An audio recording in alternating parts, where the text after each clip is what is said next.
தென் மாவட்ட வெள்ள பாதிப்பை மத்திய நிதியமைச்சர் நேரில் வந்து பார்வையிட்டும் மக்களின் துயரை துடைக்கவில்லை எனவும் தமிழகத்தை மத்திய அரசு தொடர்ந்து வஞ்சித்து வருவதாகவும் திமுக எம்பி கனிமொழி குற்றம் சாட்டியிருக்கிறார். கன்னியாகுமரி மாவட்டம் நாகர்கோவிலில் செய்தியாளர்களிடம் பேசிய கனிமொழி, ஒவ்வொரு பட்ஜெட்டிலும் வட மாநிலங்களுக்கு ஒதுக்கப்படும் நிதிக்கும் தென் மாநிலங்களுக்கு ஒதுக்கப்படும் நிதிக்கும் இடைவெளி அதிகம் உள்ளதாக விமர்சித்துள்ளார். 10 ஆண்டுகளாக பாஜக அரசு என்ன செய்தது என்பது குறித்து பிரதமர் பேசாமல் எதிர்க்கட்சிகளை விமர்சிப்பதில் நேரத்தை அதிகமாக செலவு செய்வதாக சாடியுள்ளார். மேலும் தென் தமிழக வெள்ள பாதிப்புகளை மத்திய அமைச்சர் நிர்மலா சீதாராமன் நேரடியாக வந்து பார்வையிட்டும் மக்களின் துயரை துடைக்க நடவடிக்கை எடுக்கவில்லை என கனிமொழி குற்றம் சாட்டியுள்ளார்.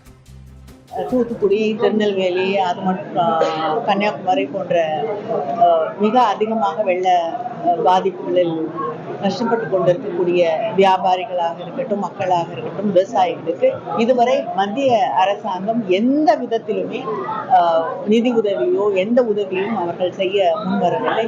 பல முறை மானிட்டரிங் கமிட்டி வந்துட்டாங்க, நிதியமைச்சர் நேரடியாக வந்து பார்வையிட்டிருக்கிறார். அதன் பிறகும் அவர்களுடைய துயரத்தை துடைப்பதற்கு அவர்கள் முன்வரவில்லை. இதுதான் தொடர்ந்து தமிழகத்தை அவர்கள் வஞ்சித்துக் கொண்டிருக்கக்கூடிய ஒரு சூழலை பார்த்து கொண்டிருக்கிறோம். அதையும் மக்கள் முக்கியமாக கோரிக்கையாக எடுத்து வைக்கிறார்.